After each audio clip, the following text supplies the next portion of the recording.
The Polanyi Lectureship was established in 1981 by an endowment provided by the late UNC professor of physics Waldo Paisley and his wife Doris Weaver Paisley. Their aim was to honor the late chemist and author Michael Polanyi, who explored the foundations of scientific knowledge and the psychology of perception.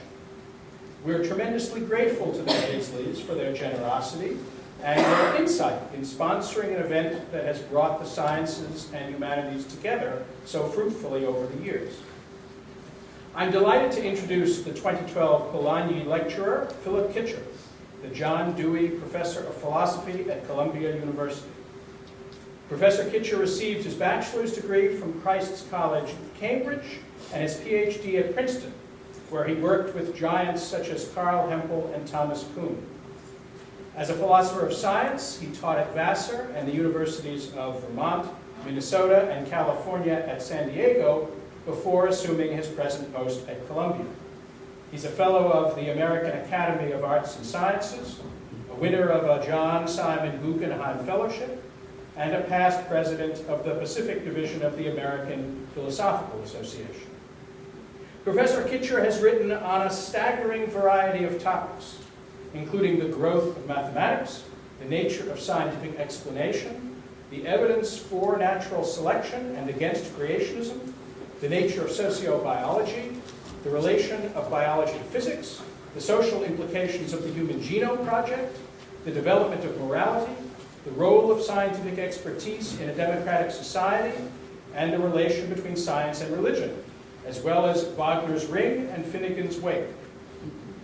All of his writing is marked by a deep respect for history and a prose style that is at once muscular and elegant. In recent years, Professor Kitcher has turned a good deal of his attention to the way in which scientific communities should be ordered in order to function properly and to maximize the likelihood of their achieving their goals. He has called upon the philosophy of science to aim not just to describe scientific institutions and practices, but to improve them. His talk this evening is boldly entitled Dissent, but I hope there will be no dissent as you join me in welcoming Professor Kitcher.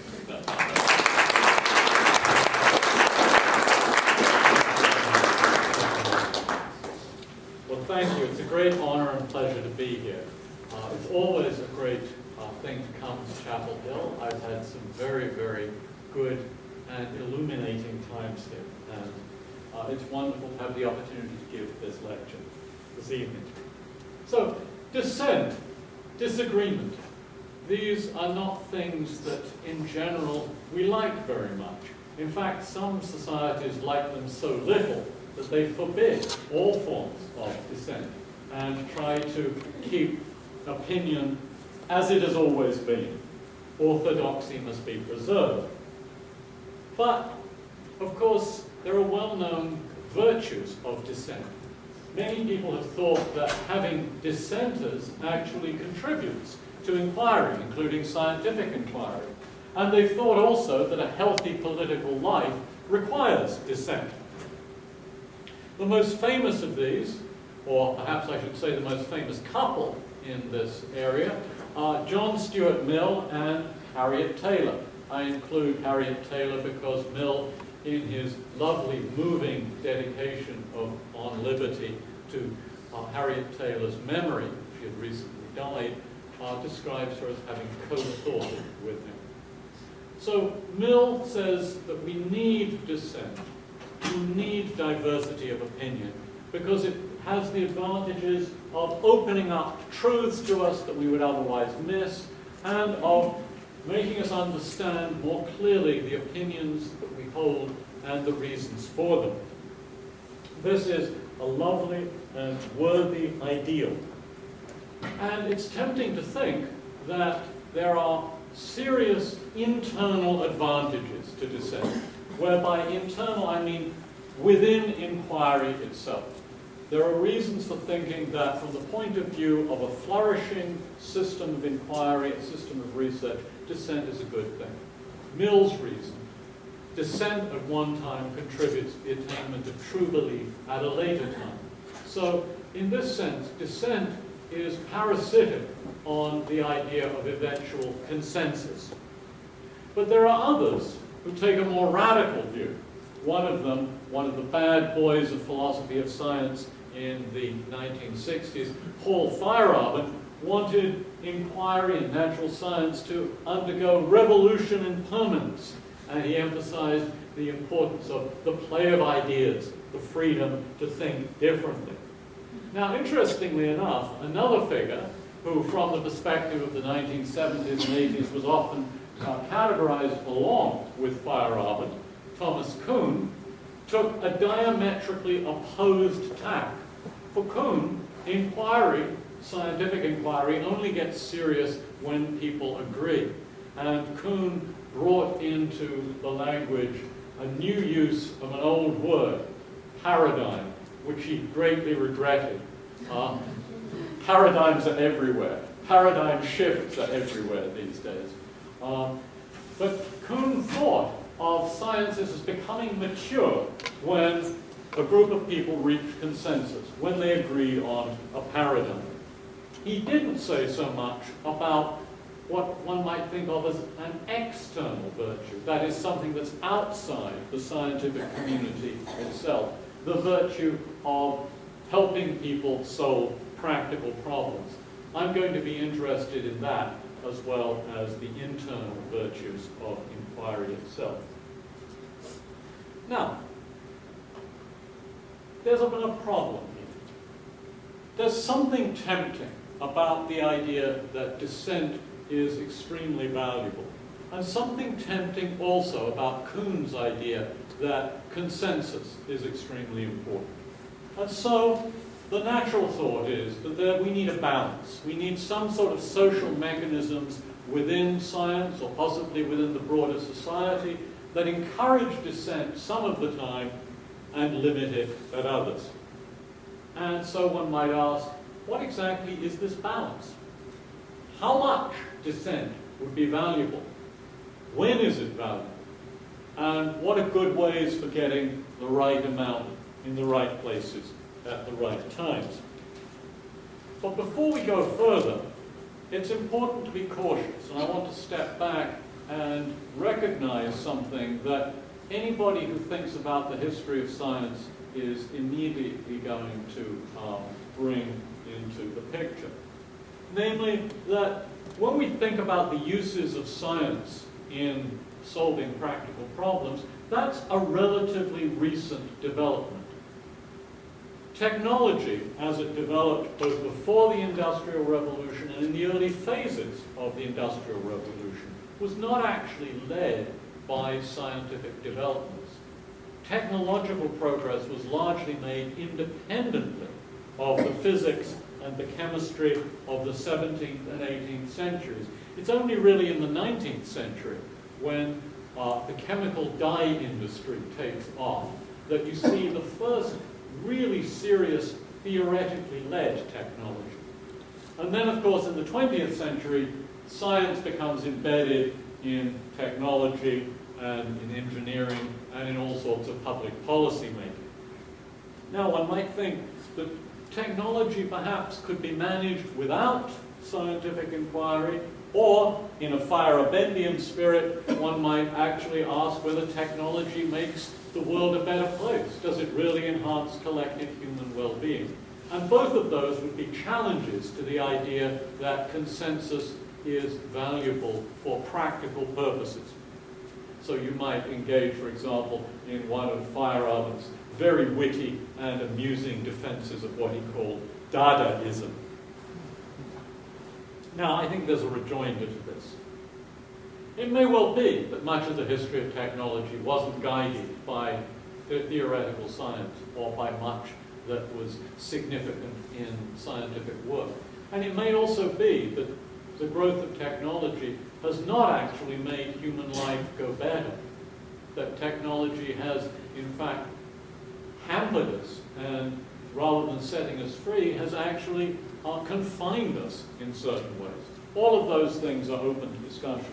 But even if that's true, it seems evident that the situation in which we find ourselves today, in the early 21st century, is one in which technology has perhaps produced problems from which we need scientifically guided technology to liberate us. And some evident examples of that are molecular techniques in medicine. We've become extremely dependent on various kinds of antibiotics. We've become extremely dependent on various forms of control for infectious agents. And evolution being what it is, we are now vulnerable to the development of organisms that have resistance to these tools. And we need the molecular techniques of contemporary medicine to try to come to terms with that. Some people think that solving the problems of sustainable farming in various parts of the world will actually be enhanced, if not solved, by developing genetically modified organisms for promoting agriculture. And most strikingly, perhaps, the Industrial Revolution itself seems to have bequeathed us a state in which we need science and scientific developments to respond to the dangers posed by global warming. So even if you think that technology has not actually helped us in the past, we need it, it seems, to get us out of the mess that we're in today. And we need the contributions of theoretical science to that technology. So I come to a first conclusion. There is a very real problem of understanding the balance of dissent. And it would be unwise to try to circumvent it by insisting on complete and permanent consensus in the fashion of those societies with which I began, or complete and permanent dissent. So the problem that I began with seems to me a real one. Now, you have probably been thinking that this problem has a very simple solution. You can divide scientific inquiry into phases or stages. There are moments when things are unsettled, where people are doing research, they're trying to find things out, and at those moments, call them contexts of discovery, Feyerabend was right. You need a lot of alternatives. The more the merrier. But then, once the evidence is in, Kuhn was right. It's a good thing for people to coalesce and come together on a consensus solution on which they can then build further in the ways that the structure of scientific revolutions describes normal science as building. And they can then use these consensus solutions to solve their practical problems. So, obvious proposal: foster dissent, get as much as possible when matters are unsettled, and encourage or even demand consensus when matters are settled. But that is too simple. First, because what counts as settling an issue is itself often a matter of dispute, an issue for dissent. And even when matters are settled, perhaps according to some objective standard of good evidence, it's still worth, for a million reasons, having a few dissenters around, having people around who challenge things. And this is illustrated by a number of examples. Suppose you thought, for example, that genetically modified organisms can, when rightly introduced and rightly tested, be safely released into the environment. It might still be a good thing if there were people around who constantly challenged that, who kept the standards for the safety of genetically modified organisms appropriately high. So that's one example in which one might think dissent plays a valuable role when it comes from outside the scientific community and puts pressure on the entrepreneurs who would apply the findings of science. Examples 2 and 3 are different. They're both examples in which an idea was proposed at one stage in the history of science and at a later stage finally accepted. When Alfred Wegener looked at the map of the continents and saw the kind of jigsaw puzzle fit between them, then people sort of thought it was an intriguing idea, but there seemed to be an overwhelming objection to it. How could these continents possibly have moved? I mean, what on earth could move a continent? through the Earth's crust. The idea seemed absurd to many people. Luckily, there were a few maverick scientists around who kept Wegener's ideas alive until later in the century, roughly 40 years after he originally proposed it, people discovered plate tectonics. The case of Copernicus's innovation is even more striking. Copernicus proposed in 1543 a model of the solar system on which the Earth and the other planets go around the sun, a heliocentric model. It seemed utterly absurd to many people at the time as a real description of the universe, not simply because people worried about what would happen with the clouds and the birds on a moving Earth, wouldn't they get left behind, but also because when they looked up into the heavens, they realized that the position of certain stars doesn't change, apparently, during the course of the year. If the Earth is moving around the sun, why don't we observe those stars at different angles in the course of the year? So they were very powerful objections to Copernicus. It took a century to sort those out, and during the 16th century, after Copernicus' death, there were probably about 10 solid card-carrying Copernicans. Galileo was one of them. And, of course, in the end, the patience of those Copernicans won the day for the heliocentric model. Finally, even in the case of climate change, where we might feel ourselves yearning for a consensus that could be put into practical action, it might nonetheless be good if, while there were enough consensus to facilitate practical action on the part of the Earth's nations, there were nonetheless a few people around doing their million job of challenging orthodoxy. So in all of these instances, there are conflicting pulls. And the pulls come from different places. They sometimes come from within science, and they sometimes come from outside science. So, I want to make a distinction. I want to make a distinction among different kinds of dissent. Call professional dissent that sort of dissent that occurs when people within a particular speciality disagree. Call scientifically external dissent what happens when there's agreement within a subspecialty, but scientists outside that subspecialty have their doubts.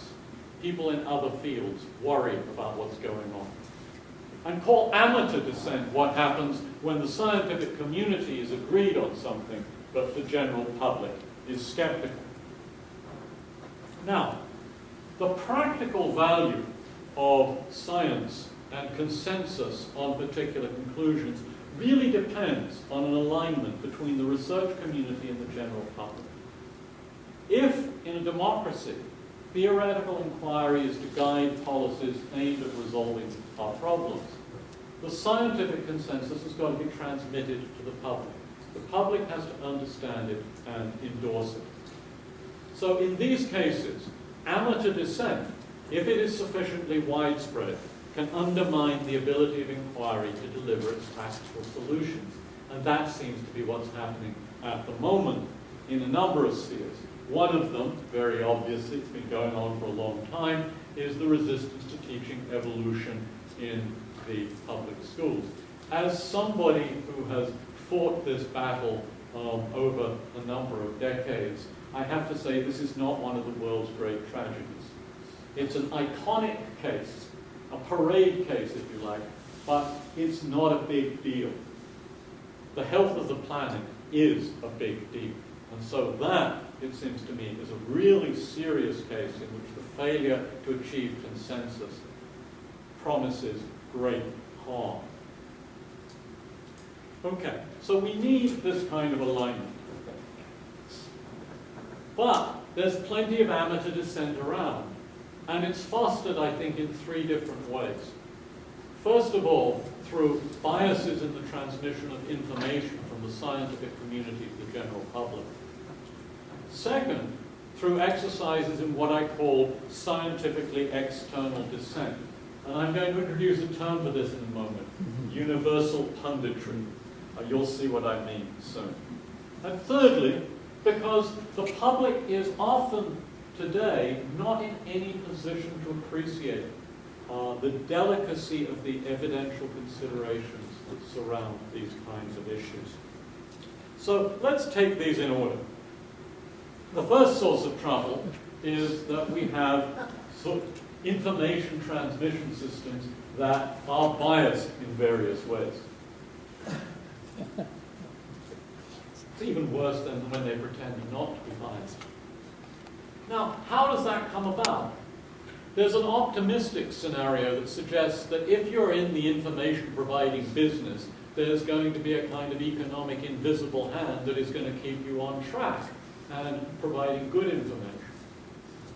But that really isn't so. Partly because, with respect to some issues, it's very, very difficult ever to get caught. That is, you make a pronouncement about something, and it's very difficult for people to come to appreciate at some future stage that you were wrong. Or, if they do appreciate that you're wrong, it's very easy for you to explain that it was justifiable for you to make a mistake in this particular case, given the evidence at hand. But second, the intertwining of the provision of information with the entertainment of the general public has contributed to the growth of economically viable information transmission systems that can either omit to provide any information about relevant topics or actually provide misinformation about some topics. And there's a third thing that comes into play here. In a world in which people come to choose their media systems with antecedent sets of beliefs, an information provider can actually do quite well in the market by making sure that people are reassured that the information they get is comfortable. And so we see a media market divided into niches, with consumers gravitating to media outlets that tell them the sorts of things that they want to hear. And that holds, I have to confess, for me, as much as it does for those with whom I disagree profoundly. And the awful thing is that once this situation has developed, it's very hard to see how you get out of it. How either with a governmental intervention or some sort of market innovation, you restore some sort of credibility. So I think this is actually a deep and serious problem. But there's another problem that contributes to it, and that is what I've already called universal punditry. Now, a universal pundit is somebody who achieves credit in some area of investigation. And on the basis of this credit, he then pronounces on the state of other areas. It's usually he. The male pronoun there, I think, is appropriate. So here are two physicists, one of whom you probably recognize. The guy on the extreme right is not so famous, although he's a very creditable physicist. His name is S. Fred Singer, and he has, over the last decade, supported any number of campaigns against various bits of scientific consensus, ranging from things like ozone holes and secondhand tobacco smoke to climate change today. The guy in the middle, more familiar to you, is the Nobel Prize-winning physicist Freeman Dyson. And Dyson, of course, has come out and muddied the waters on climate change debate. Now, I want at this point to introduce a thought from Dewey. You knew there was going to be Dewey in here somewhere. When Dewey thinks about inquiry, he thinks about inquiry as in a social context, and he thinks about investigators as participating in what he calls a social division of labor. And that requires a certain kind of cooperation between them and the rest of society. It requires them to play a role in transmitting information for wider application in action. This is going to be an important point that I will come to later on in my talk. Now, the third difficulty in transmitting information to the public and to generating this misalignment is, unfortunately, the public is often in a very poor position to appreciate the evidence. Kuhn's book was often read as a manifesto for irrationality. But I think it's better read as pointing out how subtle and delicate the considerations underlying scientific disputes are. Disputes typically take a long time to resolve. And as Kuhn says, no single argument convinces everyone. There's no instant rationality.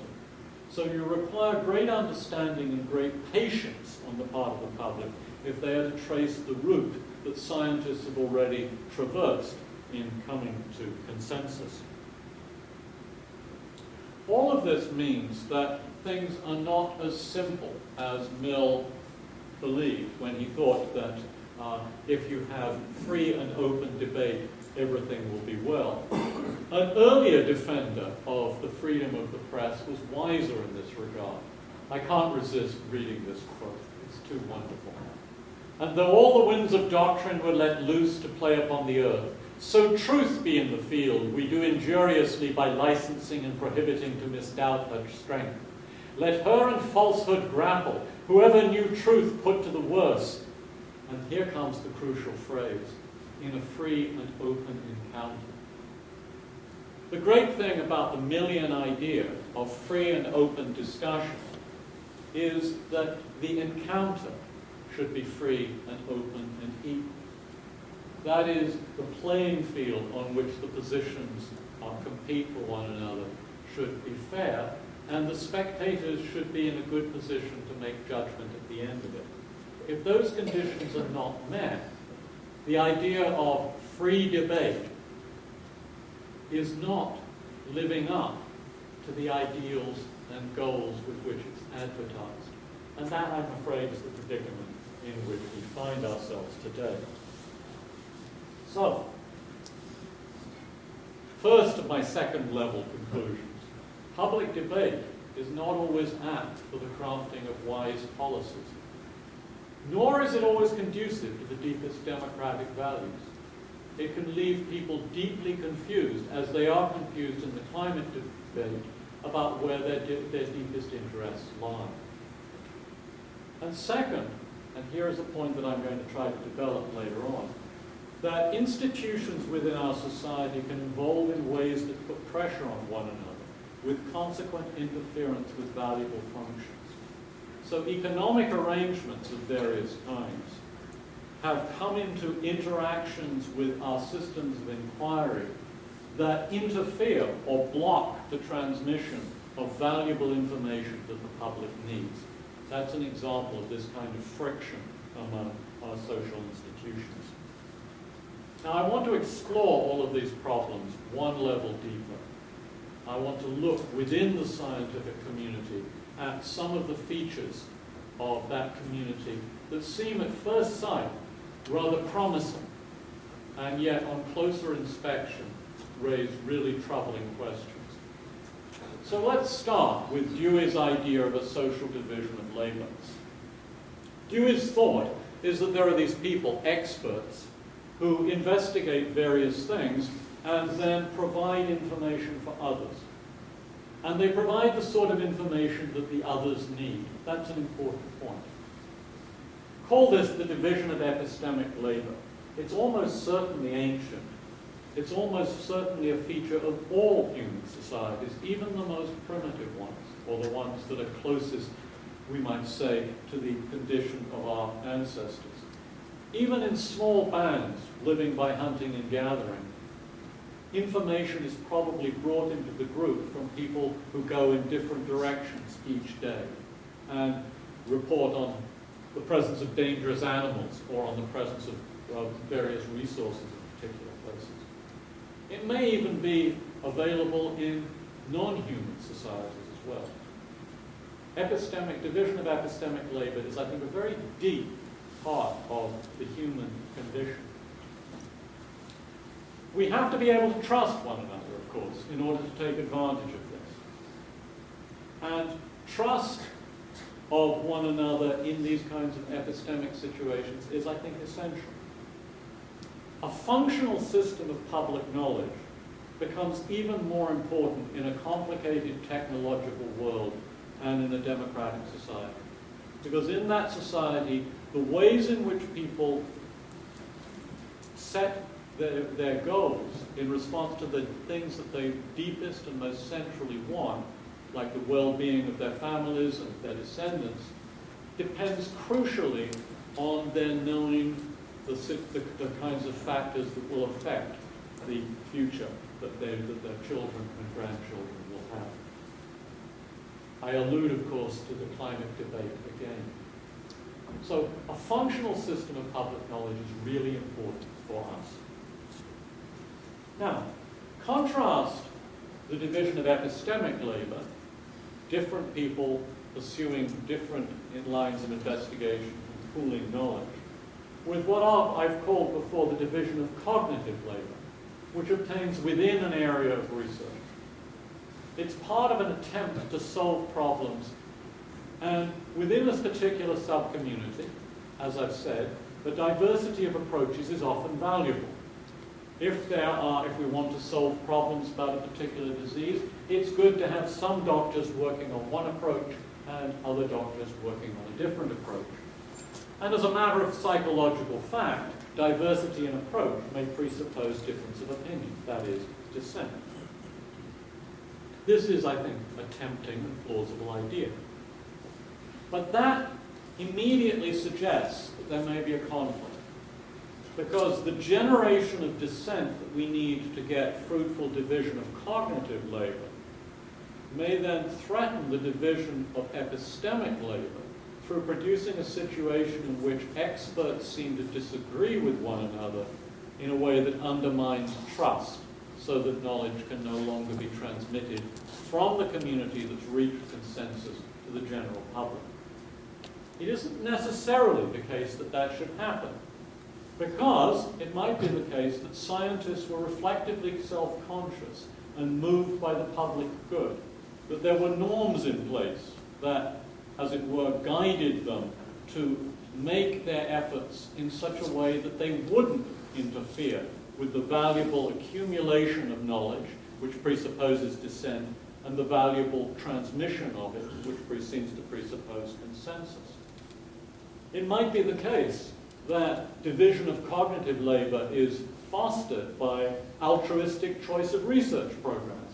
I decide that a particular approach, even though it doesn't seem particularly promising to me, is underdeveloped. It needs somebody working on it, and I will sacrifice 10 years of my research career to it. I would have to be very altruistic. Okay. So there are ways in which one might try to sustain these things together in ways that didn't have them interfering with one another. But in practice, a valuable division of labor is often achieved by competition and the search for credit. So, on the left, you see two young men, James Dewey Watson and Francis Crick on the right. And on the right, you see the cover of Watson's book, in which he reported how they found the structure of DNA. And in fact, you see Watson getting what he wanted.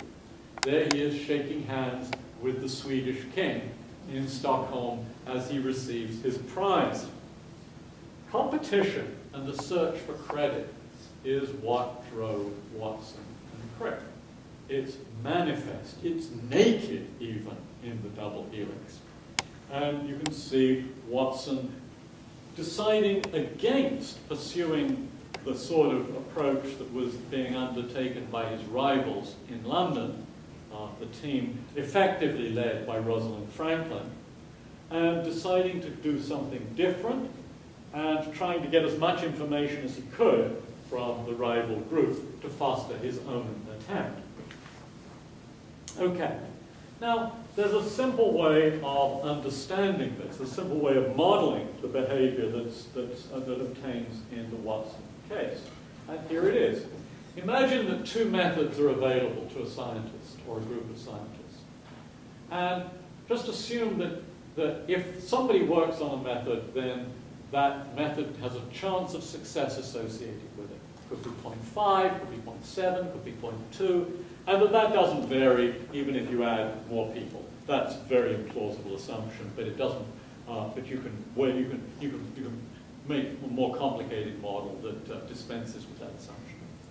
And let's suppose that the two methods are exclusive in the sense that if one works, the other one isn't going to work.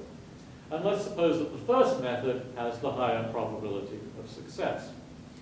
Now, from the community point of view, what you want is somebody working on each method, because then you get a higher chance that the community will succeed. So diversity is good for the community, though apparently not for those who pursue the second best method, right? They have a lower chance of reaching the goal. But suppose you have a credit economy, and indeed scientists do have a credit economy. They have citation indices, and those citation indices play a role in the resources they get and the career opportunities they have. Let's suppose that the first person to find the solution wins a prize. Again, think of the double helix here. And suppose you're pursuing a particular approach.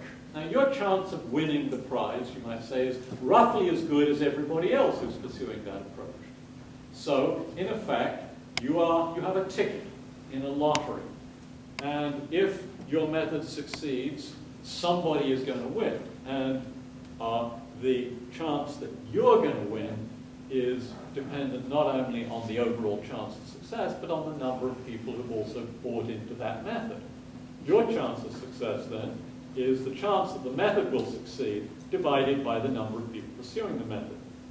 So in a situation where you've got a group of people, small number of people, say, pursuing a particular problem, if they're all pursuing method 1, which is the more likely method to succeed, and if there are enough of them, you do better to pursue the second method because you've got less competition.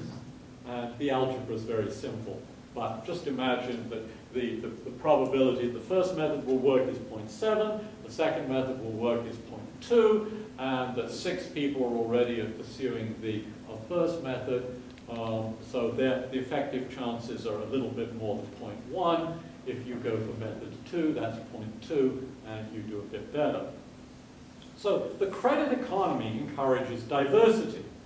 Moreover, it also encourages people to take big risks sometimes.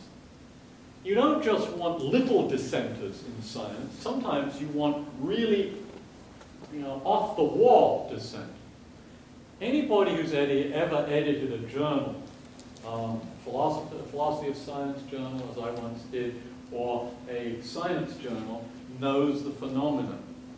You get a certain number of submissions that say, here is a proof that the special theory of relativity is wrong, right? There are people out there who really want to prove Einstein wrong, or people out there who really want to prove some other major piece of science wrong. And if you're like me, what you do is you wait till a few of those have come in, and then you take one Sunday and you sit down with them and you read them and see whether there's anything there. I think you should do that because you should always be mindful of the behavior of the mathematician, Cambridge mathematician Hardy, who received this truly weird letter from an Indian mathematician, or an Indian clerk actually, who claimed to have visitations from a goddess, and who had this truly remarkable set of mathematical claims.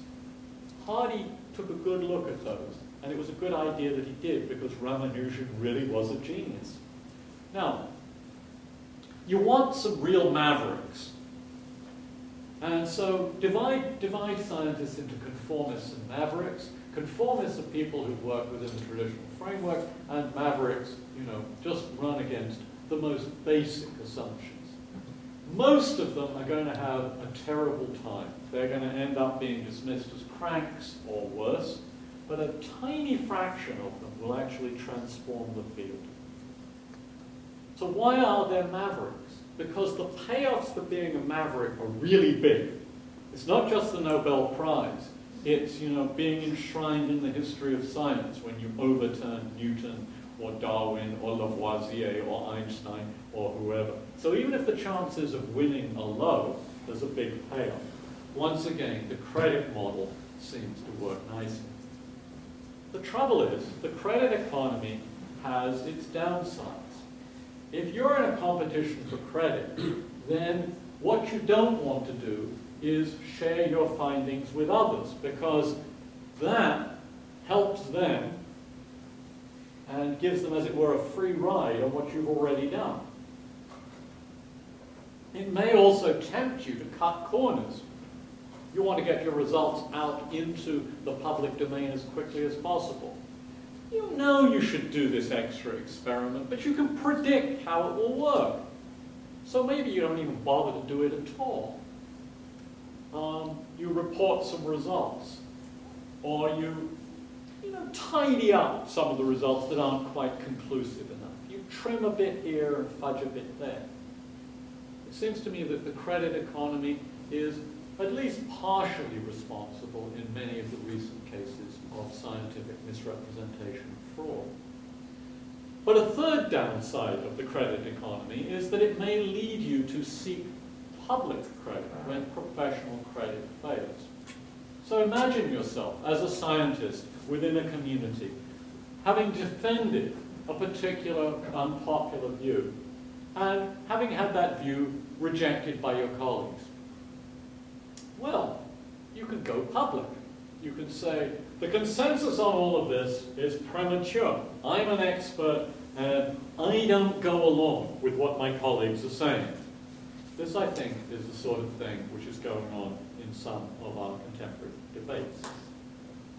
So, when the division of cognitive labor is sustained by the credit economy, as I think it often is, the division of epistemic labor may suffer, because we may foster a kind of amateur dissent that undermines trust in the consensus of the experts.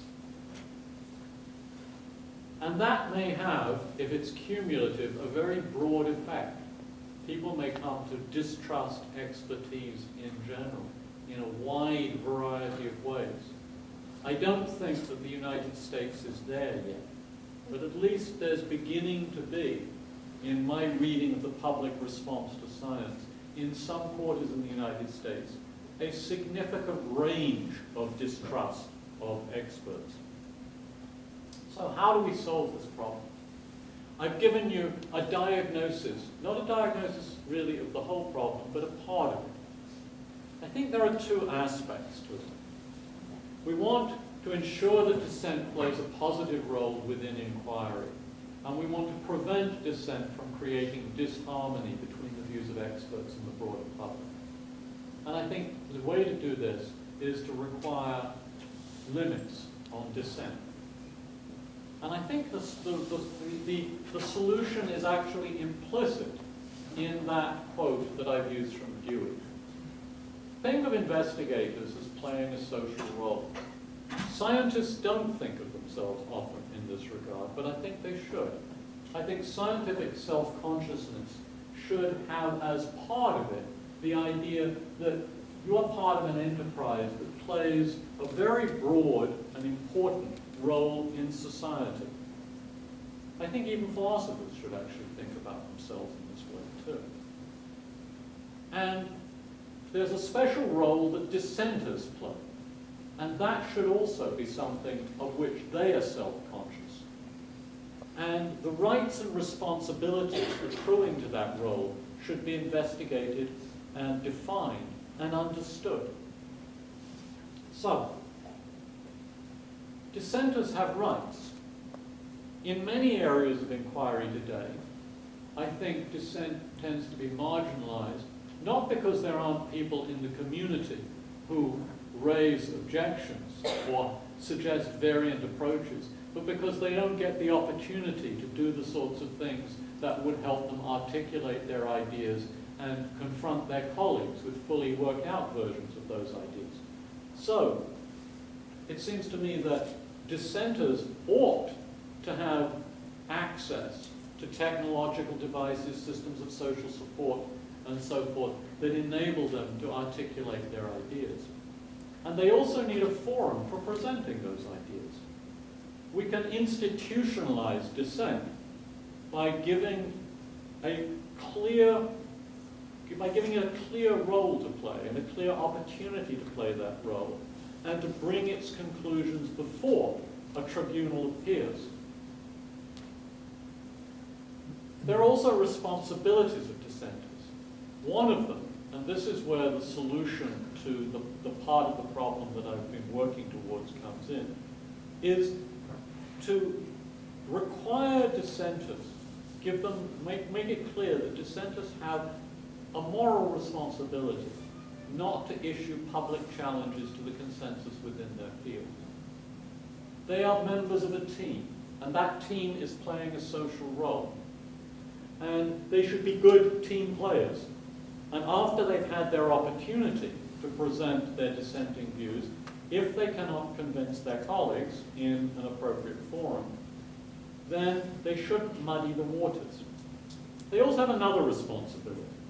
The responsibility not to engage in what I'm going to call repetitive dissent. Repetitive dissent is all over the debates about evolution and creationism. That's why they've gone on so long. It's not that anything new ever comes up. It's that the same old things get said again and again and again. Anybody who has ever debated a creationist, I don't know whether there's anybody else in the room who's ever debated a creationist, but knows that at some point in the conversation, the creationist, as it might be Duane Gish, master creationist debater, will say, and of course, evolution is incompatible with the second law of thermodynamics. Physics is better than biology anyway, so we now know what to throw out. Gish has been told probably hundreds of times why that's a mistake. But he goes from forum to forum, and his allies go from forum to forum, making the charge again and again and again. So part of the institutionalization of dissent should be a mechanism in which once an argument has been heard and a verdict has been issued, then that verdict is recorded and made public, so that future putting forward of that argument must come with a proviso, like a little label on a packet of cigarettes, right? The arguments given in this presentation of the objection have previously been heard and found wanting. They have been weighed in the balance, right? And this should be put bluntly, I think, not in the polite American way of saying that the Surgeon General has determined that maybe there might be some risk to your health if you smoke some of these cigarettes, but rather in the more sort of blunt, forthright British way. Smoking kills. It's similar in Germany as well. I approve the more explicit version. So, restraint on repetitive dissent. So, this leads me to step back, and I want to close. What I've done is taken you through some thoughts about a particular topic, which I think is very important in the embedding of science within society today. But I now want to stand back for 5 minutes. I promise you it won't be more than 5 minutes, and offer you some more general reflections on the kind of problem that I've been addressing. You see, I actually think this idea of a scientific role that should be thought out and made self-conscious is a very important one. That really science has become something that is embedded within society and is part of a complicated network of social institutions. Scientists are involved in a social division of labor, and they are searching for truth, perhaps, sometimes for approximate truth. But that truth is directed towards broader social roles. So, I don't think of truth as being an ultimate value. Truth is something that promotes human well-being. Perhaps part of that well-being comes in the understanding of the truth. But if that's the case, it should be a shared understanding of the truth, and not something that is the provenance of just a few elite people. So think of inquiry as an institution within a framework of institutions, which are jointly directed at advancing human well-being. and think of the scientific ethos as generated from that by seeing one's efforts as being part of that project. So, if one thought that way, one would think of various roles as needing definition. The role of the media needs definition and regulation. There needs to be an ethos for information transmission. And we should actually take seriously that the Milton ideal is a worthy one, even if the conditions under which we now operate make that ideal unrealizable. We should be working towards those things. And I think it's folly to think that simple market mechanisms like the credit economy or the market mechanisms that currently govern the transmission of information are going to clear up these difficulties. What's needed here is analysis and the introduction of an ethos and possibly social norms. So, this leads me to suggest some new tasks for philosophy of science. Philosophy of science has traditionally concentrated on matters of individual methodology. I think it's possible that just as philosophers should give up the enterprise of trying to investigate nature, which is, of course, what the Greeks aspired to do, and what arguably got handed over to other people from the 17th century onwards. Philosophers might also think about whether the time has come to give up on projects of individual methodology and let the scientists work out their own methodological canons in their own domains. But there remain important problems of social coordination of inquiry. The kind of thing I was doing when I developed that little model of the division of cognitive labor. But that isn't all there is to it. If we think about philosophy of science today, it consists of a bundle of very helpful investigations within philosophy of the special sciences, devoted to solving problems in the foundations of physics, problems about the explanation of human behavior, and so forth. General philosophy of science, on the other hand, seems to me to be to have ground to a halt, to have founded on the diversity of the sciences and on the thinness of global methodology. What has been profoundly neglected, I think, is investigation of the value and function of the sciences within society. That is, attention to the role of the sciences and the role of the scientist. So, pragmatic philosophy of science, as I understand it, looks at the human predicament as profoundly shaped by roles and institutions we've inherited. And our condition may be worsened because of the haphazard, independent evolution of the institutions and from friction among them.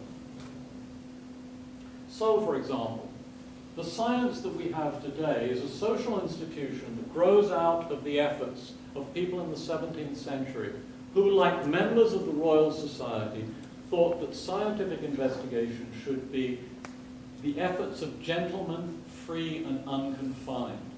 Tradespeople were not to come in because their desire for applications would corrupt the process. Women should not come in either. They were allowed in 1945, the Royal Society.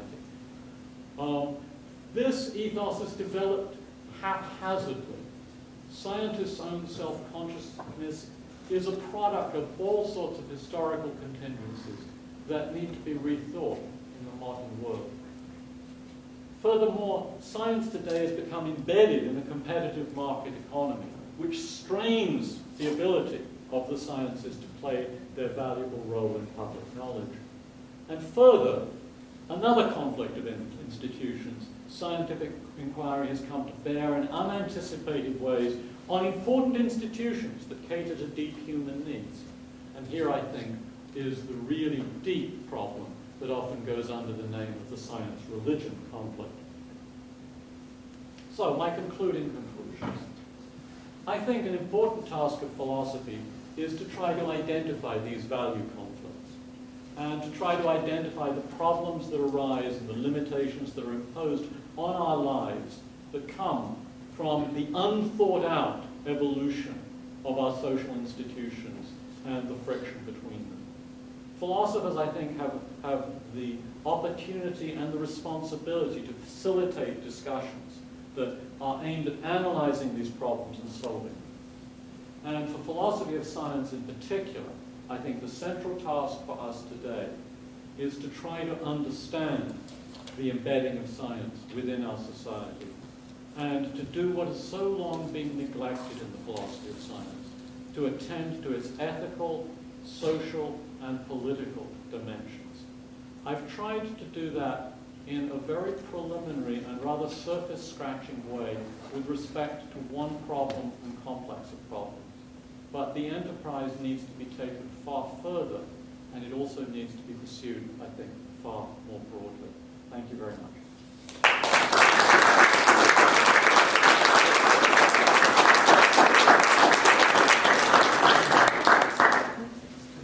Absolutely. We have time for some questions. Yes. So with regard to the norms on dissenters, Yeah. not to comport their dissent in a way that challenges the consensus of the experts, it seems to me that the value of that is contingent on the prestige of the experts being proper and genuine and earned, which is surely true in many cases, but there at least have been, I would suppose, if we took all the communities of alleged experts throughout history in different fields, the majority of them would be better were they less respected than more. The church elders and so forth at different times, and the Nazi scientists and so forth. So it seems like you have articulated a bunch of norms that are good norms to be added to an otherwise very healthy scientific community, but could be detrimental if they took root in a community that was otherwise unhealthy. Yeah, that's absolutely right. Everything that I said about the norms on dissenters presupposed that the consensus view was properly and responsibly formed, and moreover, that the forum in which the dissent was aired itself was fair. So there was, as it were, a fair evaluation of these things. So dissent, I mean, in a certain sense, you might say that raises two further issues regarding either the methodological status of the community in the first place. That is, its members actually do use rigorous and good arguments and good standards of evidence. And in the second case, a certain kind of fair-mindedness, which one would want to have prevail within the scientific community itself. Absolutely. That is especially the second is an important part of a fully developed scientific ethos here. I mean, you're right. So my norms were intended, dare I say it, as paradigms, but they only function as appropriate norms if they are embedded in a much broader set. And you're drawing attention to some features of what that broader set would have to be like. That's completely correct. Yes, Laurie. Just to follow up, what determines the fact that the set is proper? I mean, is it facts about objective truth, or is it, how deep does the pragmatism go? Because when I was looking at the guy that claimed that evolution contradicted the second law of thermodynamics, what mattered there was that was false. At least it seemed to me that's the conclusion I drew. But are you more pragmatic than that? Do you, in other words, is there some other fact that determines what counts as respectable deniability, as opposed to just the fact that, look, your thesis has been determined to be false by a set of experts that actually know something about the truth? Yeah. Look, I mean, the idea is to mimic something which is familiar from the law, right? I mean, in the law, you get a chance to bring a case once, and when it's settled, it's settled. right? And we think of there as being institutions and of course there are checks and balances on this, so you get to appeal if you've lost in the lower court. Possibly you can go several rounds. But there's a finite process through which you can present your complaint, and at the end of that, then you can no longer bring the complaint. What I'm really trying to do here is mimic that in the case of scientific dissent. I think we need some device that prevents, dissent can't actually play its valuable function if all the space on the airwaves is taken up with reiterations of the same thing. The important thing about dissent is that it should keep challenging us in profitable ways rather than keep issuing many versions of the same line and the same response to it. Now, you might say that quite reasonably, I think, that the same sorts of considerations arise here as were already pointed out in the first question, and that seems to me exactly right. I mean, this is quite complicated. But what I'm really pleading for is the articulation of a role and self-consciousness about that role. And the ideas that I suggested are, if you like, the first ways of defining that role. And they need to be supplemented with the kinds of considerations that we might, as it were, put on our legal procedures to make sure that complaints get a fair hearing. Now, there's a deeper issue that goes behind what you said, which is whether the scientist's obligation is, in a certain sense, to the truth, and so therefore perhaps to follow the rules of evidence that would be likely to generate true beliefs. And I think that's part of it, but I think one of the things that's actually missing in the contemporary democratic embedding of science is something else that's equally appropriate. A valuable division of epistemic labor is not simply one that provides truth to people. It's one that provides, the optimal one is the one that provides the best we could attempt to achieve by way of true answers to the questions that matter to people, right? And that means that there's a dimension of significance which should frame scientific investigations and keep them aligned with the interests and concerns of people. And that, I think, is not present today. An example I like to use about this concerns disease research. Disease research is, no surprise, heavily skewed towards dealing with the diseases that afflict the citizens of the societies in which most of the disease research is done. It's gotten better in the last decade, thanks to the efforts of the Gates Foundation and other people. But it's still extraordinarily skewed. If you look at the distribution of fatalities, kinds of fatality that you get, say, in Africa, the diseases that occur there, that kill millions of children annually, are extremely underrepresented in the research of the world's scientific communities. And even within a given society, the diseases to which poor people are subject, people from minorities are subject, are often underrepresented with respect to the disease burden that they cause. So these are places in which, even though the scientists in question may be proceeding impeccably along the dimensions that you mentioned, the truth, methodological rigor dimension, the scientific community isn't functioning well to respond to human needs. And that, it seems to me, is another thing that should be built into scientific self-consciousness. Yes?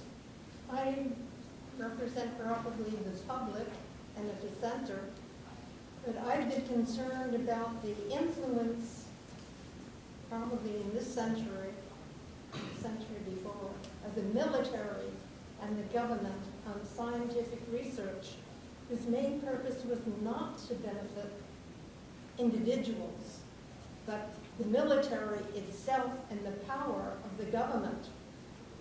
Many of the scientific researchers' information was withheld, and the secrecy. Have there been enough scientists like the Association of Atomic Scientists who have been concerned about the ongoing influence of government on secrecy in science and not concerned about the truth to be told to the public? Yeah, that's a very good observation. Ironically, the reason that science has become so embedded in the public sector and in policy making, Dan Kevlis has written this really fascinating book, I don't know whether you know it, The Physicists, which traces the way in which science became a big thing in the United States. And it has to do a bit with the First World War and a lot with the Second World War.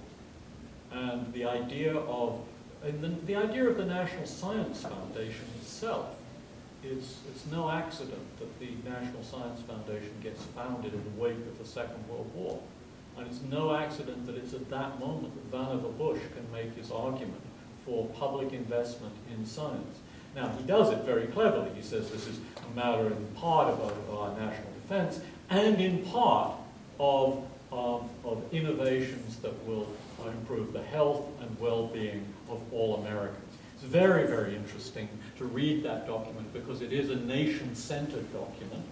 And you might argue, I mean, the framework that I was tacitly adopting here and I didn't defend was a much more cosmopolitan one, that I was actually looking not at the well-being of American citizens or wealthy American citizens or wealthy white American citizens, but rather at the welfare of all human beings, including future human beings. That's the tacit framework that guides what we're saying. Now, you've also mentioned something else, which is that when institutions like national defense and the military come into the picture here, then there have to be barriers to the transmission of information within the scientific community itself, as well as between science and the general public. Those also come into play when scientific research is privatized. When that happens, then there are further barriers to information flow, and we get further away from what is often, I think, the popular image of science as a place in which information flows relatively freely among researchers who are dedicated to achieving the truth in some kind of cooperative way. All of this, it seems to me, is material to be thought out. And in a certain sense, the philosophy of science here that is done here cannot be autonomous. It must be linked to wider philosophical issues about the claims of nationhood and also about the ways in which to minimize threats of war. And those are all important considerations, it seems to me. So you're absolutely right. And it's a dimension of the problem that this evening I didn't come to terms with. It's not so close to the paradigm examples that move me. You're dead right to point out but that's another thing. Stan. It seems to be yet another dimension of the value of the culture of dissent that you mentioned, and I was just wondering about it. I think one of the major problems we have as a society is with an ideological compartmentalization, where we have different corners of society not engaging with each other at all, where people just sort of shy away, disengage from the debate as soon as the slightest disagreement arises. And so it seems to me we would benefit from having sort of more of a culture that tolerated or perhaps even embraced dissent and disagreement and sort of shy away from it. And I'm wondering whether philosophers perhaps can contribute something in that area as well. Look, that's absolutely right. But if you think about it, our public rhetoric about all of this is influenced by Mill's remarkable and beautiful essay. But Mill's essay is incredibly simple. It presupposes dissent as arising in a field that everybody understands. it assumes that there isn't, that there aren't all sorts of biasing factors that make some opinions travel more smoothly or more widely than others. And it assumes that people are going to be willing to engage, as you point out, in these kinds of debates. All of those things are absent. So in working towards the Millian ideal, we've, as it were, got to diagnose all of these problems. The problem that concerns me is along one dimension. It's the dimension of what happens when the public doesn't understand. What worries you is what happens when the public is so fragmented that it is unable to come together and exchange ideas with one another. That seems to me a very serious problem. And it's not the problem on which I'm concentrating, but it's part of the problem of realizing the Millian ideal. I mean, there's a tendency, perhaps not in philosophy, but there's a tendency in public discussion to treat the argument about liberty as if it were the last word, not only for the debates that occupied Mill, but for the debates that occupy us today. And one of the things I wanted to do by starting with Mill was to emphasize how very, very different the arena on which truth and falsehood grapple in our time is from that Mill just took for granted. Okay, Bob. Yes. Very well presented lecture, by the way. I enjoyed it. This would probably be a different lecture, but I wondered if you might comment on the significant role of public relations, or even so far as political spin, as a tool engaged with scientific research. I can give you a good example. The use of GMOs, genetically modified organisms, is widespread here in the States, and it's in fact being exported and used in places like India by the corporation Monsanto. The research, to me, and to a good many other people, seems not to be conclusive that genetically modified organisms are fully scientifically sanctified. So, would you please comment on the role, to the extent you can, that PR plays with science, and is it doing society good that it has such an important role? Okay. Look, first of all, my apologies for misidentifying you. My vision is bad. Well, it's a one-syllable name, but... Okay. All right, so let's just think about genetically modified organisms for a moment. There are two kinds of worries, I think, about genetically modified organisms. One of the worries concerns the safety of releasing them into the field. And the second is the ways in which companies modify the organisms to make sure that they can maximize their profits. As you probably know, there's a huge adverse reaction to genetically modified organisms in Europe. There's a huge positive demand for genetically modified organisms in poorer parts of the world, especially in Africa. And that's eminently understandable in that farmers see the possibility of growing their own food and obviating the problems of supply that have been familiar parts of the story of famine ever since Sen wrote his wonderful book, Poverty and Famine. So what the farmers want is the ability to grow crops even under conditions when the climate fails them, when drought hits. They want drought-resistant crops, they want crops that are protected against various pests, and so on and so forth. And the big American companies like Monsanto are very willing to oblige them, but at a price. And the price is that they will also insert a genetic device that prevents the crops from setting seed and makes the farmers continually have to come back and pay more money to the entrepreneurs.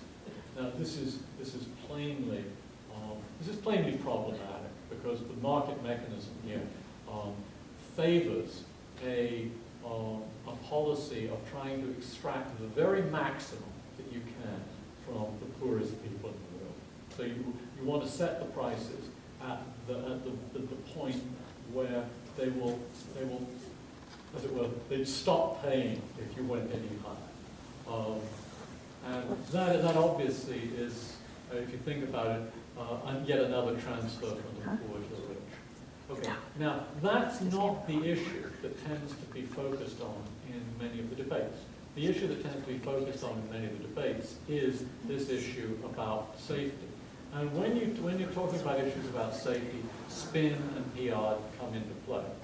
And something else comes into play, namely that studies of safety are often done by scientists who are in the employ of the company itself.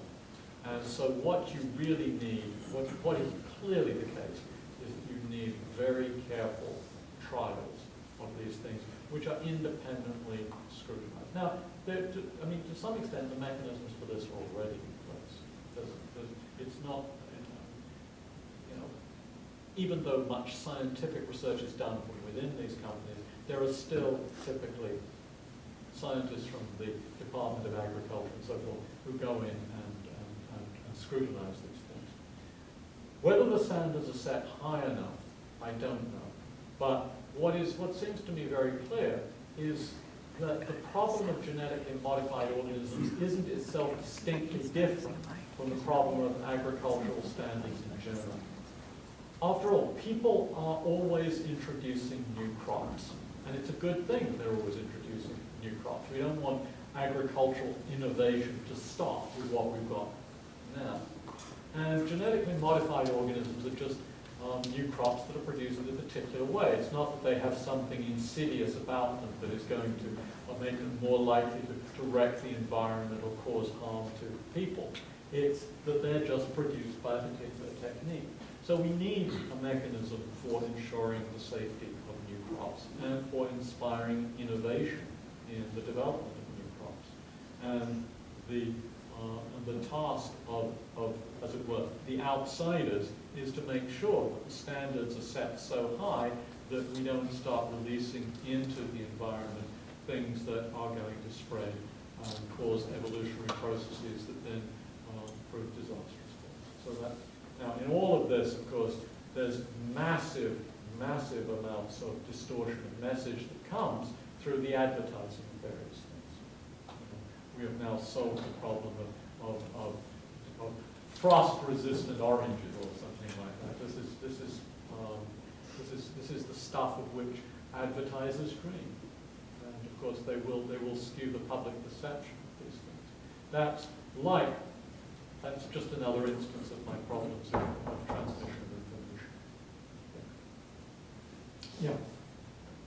Could you address the climate change or the path forward in the climate change debate a little more concretely? Yeah. That's a case where it seems like the scientists have been very pragmatic. They put a ton of effort into developing consensus documents like the IPCC. Yeah. But then Absolutely. the public wants debates. It's really hard to debate climate models in a public forum, and a lot of the dissenters are coming from outside the field. Yeah, that's absolutely right. Okay, so I'm tempted to go to the blackboard. There's level one.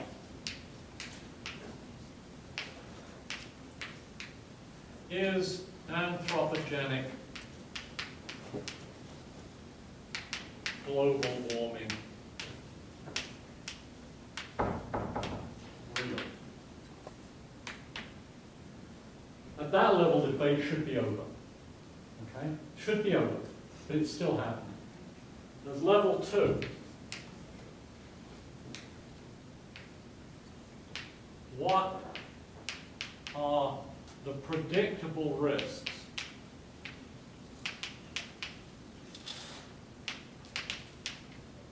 of various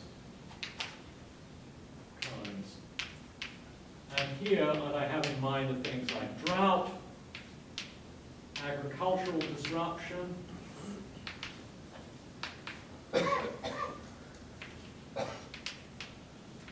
extreme weather,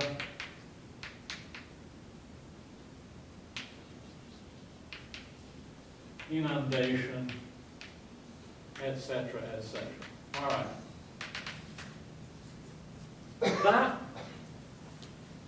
this is clear, this is tractable, but hard work, and there's room for a lot of dissent. There's room for dissent, but I think there's possibility of constructive debate that could relatively quickly come to some conclusions about risks. They'd be of the form, in some cases, rather definite things, goodbye the Maldives, say farewell to the Bay of Bengal, the obvious rising sea level.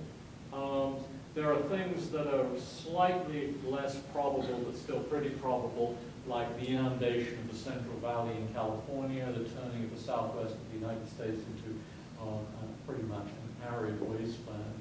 That's because what's likely to happen as a result of global warming is very quick snowmelt in the spring, with a period of flooding followed then by a period of extreme drought. So there are some pretty good predictable things here. Extreme weather events, I mean, there's a lot of documentation on this already. They're increasing in frequency, and there's no mystery in that. If you've got, let's do it for temperature. So this is temperature of 120 degrees, say in some American city. So you've got a sort of distribution of temperatures, and 120 is about as hot as it gets. Global warming now gives you something new. Notice that what was rare has become more frequent, and what was off the charts has now become rare. Okay, so the extreme frequency, the increasing frequency of extreme weather events gets to be predictable. I mean, there are also technical considerations about the ways in which these things interact with storms and hurricanes, etc., etc., etc. Okay, so level 3.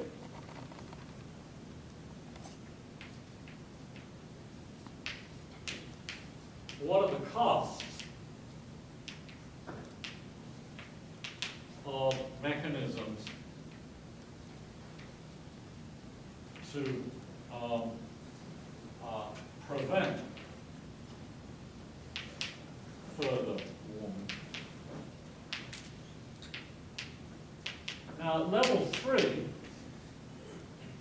it's even harder because many of the costs are economic, and as we are painfully learning every day, problems of prediction in economics are really, really, really, really hard. And so there are really legitimate dissenters who are worried about the climate change situation, not because they're worried about these things, but because they say, look, we share your concerns about the future of our children. It's just that the economic disruption that will be caused by trying to control the temperature is so great that the world financial system will collapse, and the world economy will collapse, and everything will go to complete hell. So it's that we've got the climate may be bad, the climate effects may be bad, but the economic effects are worse. Okay, and then so easy, manageable, hard,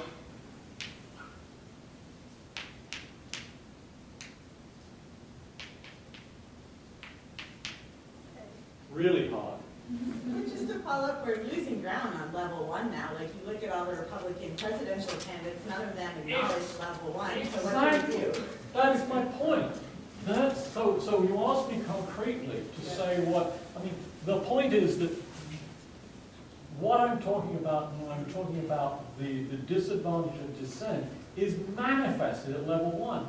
And it's not just that in the public mind or in anybody's mind very much. I mean, there's, of course, climate scientists accept it. But in most people's mind, all of these things are muscled together. You know, this is some sort of smorgasbord or pemmican of stuff, right? And so doubts here sort of can seep all over the place. And you have to, this is, if you like, a philosophical analysis of the climate change debates of a very rudimentary kind. And this level is, it's over, should be over. There's one person who isn't supported by big oil who denies this, who's a serious denier of this level. And there's thousands of scientists. All right. This level, as I said, there's debate, but if you did the sort of things that Stan wants to do, namely get people talking to one another, you can work things out at this level. But then it gets very hard. And I think actually, the nations of the world really have to come together and do some serious cooperative economic planning to get beyond this level and into this level. And this is a very, very hard social problem to be. But if you can't even recognize the basic threat, you don't get these things sorted out, it's all hopeless. And that's why Republican intransigence on this issue, and I can only use that term, is so awful. I mean, as I said, it's not one of the world's great tragedies if your kids don't get taught the history of life properly. I mean, this is really dreadful. This obfuscation, which is so. I mean, I showed you a picture of Freeman Dyson and Fred Singer. Well, Fred Singer, behind him stand the oil companies.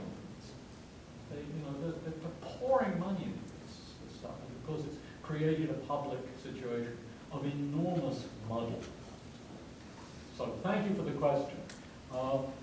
That's an answer. If I were put in charge of organizing this debate, this is the first thing I would do. I would get these levels clear. The next thing I would do is hire Stan and get him to come and have appropriate people talk to one another at this level. And then, assuming that had gone smoothly, then I'd start to scratch my head and think about how to manage the first four levels. But I don't think we can get anywhere without solving the first problem. Yes. Further questions? Yes. Do you think that it's a totally different discussion, but do you think that a well-funded public broadcasting system, Britain has a better one than we do, and perhaps Germany, Australia, does that make any difference, do you think, in the I think it does. discussion? I think what does, if you've got it already, then you're less vulnerable to the sorts of considerations about media bias that I was worried about. So once, if you have it, you can keep it, perhaps. The problem is originating it again when you've lost it. If the government sort of said, we are going to start a new American broadcasting company, and as a gift from the gods, we have managed to resurrect Walter Cronkite. Then, who would believe it? The point is we've got to a situation in which the consciousness of the American media consumer is that the media that he doesn't like or she doesn't like are biased. I mean, Fox, of course, reacted against what it perceived as the bias of the liberal media. And that thought isn't, I think, once it's in place, isn't going to go away. I mean, that's what makes this economic trap so hard, because once the market has, as it were, partitioned the media environment into various ways of which people get their news, and they're comfortable with the news they receive. And as I said, as a consumer of the New York Times, I'm not actually in a position to criticize those people who go to Fox News for their news, right? I can't bear to watch it. And they can't bear to read the New York Times. There's a certain symmetry about this. Once you're in this situation, this goes back to Stan's point about people not being able to talk to one another. It's very, very difficult to see how you work your way out of it, because there's no organization that's, as it were, equipped with the power to declare that this is going to give you the truth. It's going to give you the truth, but not Pravda. Okay, so you announce that you've got the unbiased media, and everybody hears the organ of some particular constituency.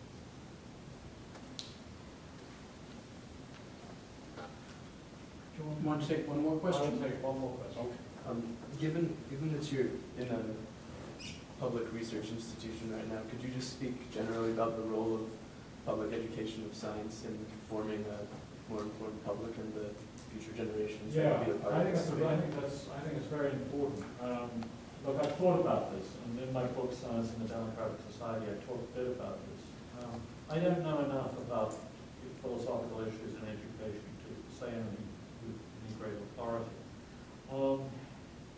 For some of these problems, in particular the climate change, it's too slow. Even if we had a revolution in our education system tomorrow that produced better, that was going to produce better informed citizens, there are too many people, as it were, who've already been through a bad one, or one that doesn't equip them to cope with these issues.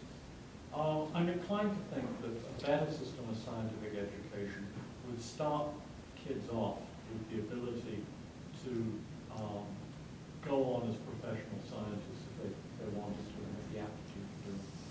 And that might be a system of scientific education that began in much the way that ours does, with things like teaching people to solve particular kinds of problems and getting them to memorize particular kinds of terms. Many people who have graduated from good colleges and good high schools don't remember anymore. I said this at lunchtime today, how to solve circuit problems using Ohm's law, and they don't remember what the list of amino acids is like. All of that is lost. I think that those kinds of things, important though they are in training embryonic scientists, are not essential to cultivating a scientifically educated citizen. I mean, we don't, again, I'm going to repeat what I said at lunchtime to a mostly different group.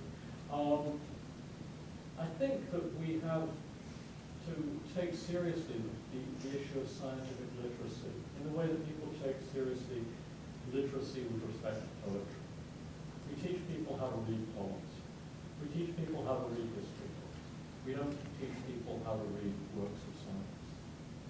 And that I think is a mistake. We don't give them a framework of understanding and of concepts. My favorite statistic in all of this is not about American education, but about European education. The genetically modified organism debate in Europe is problematic in part because of widespread misunderstandings. And if you ask students in European high schools to evaluate a sentence as true or false, you get horrendous results. Here's the sentence. Genetically modified organisms contain genes. Ordinary organisms don't. 64% of Swedish students who've taken biology will say that sentence is true. Now, the Swedes are actually the worst in this, but in fact other European countries also have students doing very badly. Americans do much better on this. They do very badly on questions about evolution, but they do very well about genetically modified genes.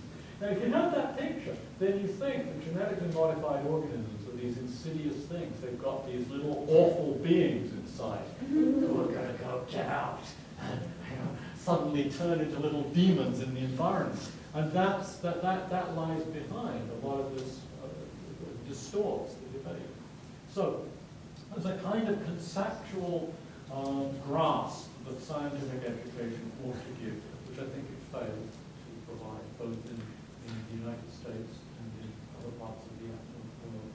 And if we rethought scientific education as first giving people an opportunity to decide whether they want to be scientists, and then those who got off the track, we thought about making them literate, and also perhaps giving them a love of science. Teaching them really interesting things, making them you know, sort of light up like Steve Gould's readers, or Dawkins' readers. And this wonderful thing that in the last decade there has developed a whole cadre of people who are very, very good at bringing science into the popular consciousness. They have techniques, I think, for making people not only literate in the sciences, but also imbuing them with some kind of zeal or desire for learning more. And that's what I think we should be trying to do. That's not going to solve the problem of knowledge. You know, we don't have enough time to get people on board on that. Let's thank our speaker.